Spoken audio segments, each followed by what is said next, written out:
Hey gamers, Luxbu here with Game Gamut, and I'm coming at you with a game that I found on Steam Early Access a few days ago. I like it so much that I had to make a video on it.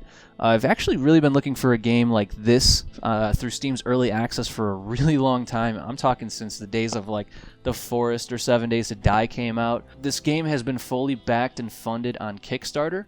It's going to take a lot of time and commitment, and the dev team really sounds up for that challenge. As of the current build, the build's going to give you about 5 to 7 hours of solid gameplay. You will most likely get about 10 hours of solid gameplay once some of the known bugs, which does hinder your story progression, gets fixed. But really what drew me into Exoplanet First Contact was the vision that the devs had for the game, as well as their sources of inspiration. They've taken in some of my favorite game titles that inspired the core of Exoplanet, like Elder Scrolls 3 Morrowind, Fallout, Red Dead Redemption, and Borderlands. There are some notable TV shows and films that inspired their characters and some of their storyline as well. And through those efforts, you really get a nice RPG-based survival game with really nice crude humor. Some of the pros of the game that I have to make note of is, for one, its dialogue. It's entirely text-based and critical to the success of this game. It's exactly like the Elder Scrolls 3 Morrowind. You have to listen, you have to read and respond accordingly to learn more about your quest or more about the world and what you could do and how you could impact it. You also have to make decisions during interaction that can change the world. Another positive is its rich, open world with intricate systems to explore, all of which rewarding your efforts. You have to pay attention to the detail if you want to see the whole thing. Referencing that, another cool thing about the game is catching a little critter and putting them on scouting missions, because you have stamina to kind of work with, so it really gives you a nice boost in that game. It has awesome devs who work feverishly on updating bugs and glitches. They listen and respond very promptly. I wrote a kind of negative review and they got back within literally 5 hours and fixed the game breaker, and well, I'm sucked in now. Another really impressive thing, given the small team that they have, is the sound, and more notably the ambiance.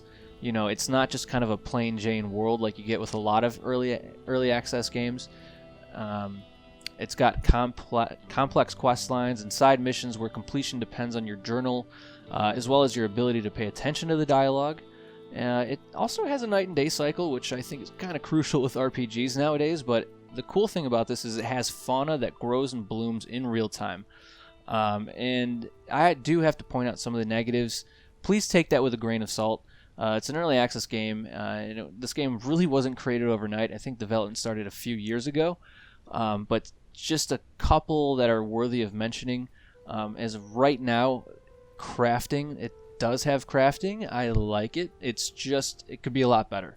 And I actually debated whether or not it should be a pro or a con, because if I like the idea, I know it's going to get better. You can craft items for your quests and stuff for your inventory, even things that you can build with. You can't really build houses or anything, but you can just kind of build add-ons for your weapons, build force field fences.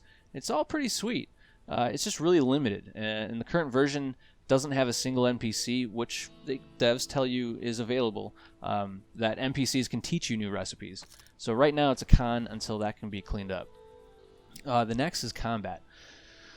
Much like every EA game that everyone plays, combat's usually a game-breaking or a big deal breaker. For me, it's not. It's not terrible, it's not game-breaking, but it's really not perfect. It's kind of expected though. It's just really the fact that monsters and big game that you can try and kill bug out really easily. They get stuck, and then you can really go in and just melee them to death. You don't even need to use your gun. But on the flip side is when that doesn't happen, you can shoot them and keep shooting them, but ammo's quite scarce, and you can't, at least I haven't found a way to craft more ammo yet. And you could easily buy more ammo. It's just there's a lot better things to save your money for. And then in that, the last thing for me personally is the trading system.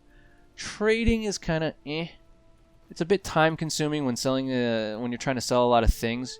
You can't really sell specific items to vendors, so everything kind of stacks and clutters. Combine that with the lack of crafting recipes, and you kind of start getting a very cluttered inventory. All that said, I really enjoy the fact that everything down to the trading is text-based. And so on that note, I'm going to recommend this game. It's an EA game, but it's fully backed on Kickstarter. It's fully funded, and it will run you a few hours of good gameplay. But it is $20 on Steam, so it's entirely up to you. I know that I'm going to be around. So if you like what you're seeing here, I'm more than happy to continue posting videos as updates come out.